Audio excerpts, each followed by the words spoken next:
where we go environmentally. It was a big debate before the pandemic. It was a huge reason that we were having blockades across our country. Some of it was about environmental impact. There's no question that that was on the docket, as it were. Dr. Brendan Haley's Policy Director for Efficiency Canada, and he's kind enough to join me now. Dr. Haley, I appreciate the time. I hope your Saturday's going great. Going great. Nice to talk to you, Craig. Well, when we get out of this pandemic, are we even more pitted because of how strained we'll be economically? There will be people that say, oh, the last thing we can afford to do now is have more energy efficient cars. The last thing we can afford is more wind turbines. Some will say just the opposite, because we're seeing exactly, Mother Nature at its worst right now over the last few months.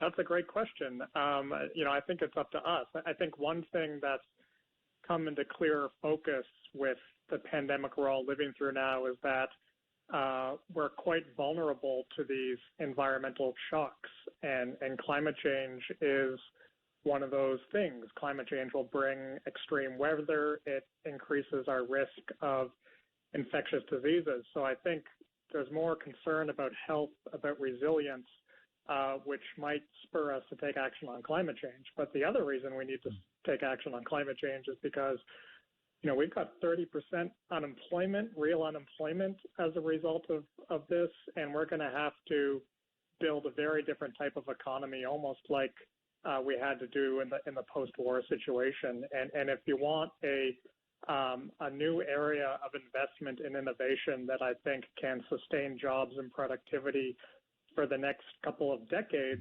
the green energy sectors are ready for that. What would it look like? What would a green recovery look like for Canadians? Well, it would mean one thing. It would mean retrofitting almost every building in our country. That is an area that creates a lot of jobs. It would mean trying to build a better infrastructure for public transportation, electric transportation. As you noted there, a lot of people are noticing that the air is a bit cleaner with reduced traffic. Well, we can get that with emissions-free vehicles. It can also mean restoring nature. Those green areas in our cities or just outside our cities, are quite important to us right now. And that's actually an area where we could quite quickly create a lot of jobs for young people through things like reforestation and other types of nature rehabilitation. Mm-hmm. I'm so tight for time. I wish we had more time, but I want to have you on again, Dr. Haley. I appreciate you answering some questions for me today. Thank you very much. Have a great day. You got it. Dr. Brendan Haley, Policy Director for Efficiency Canada.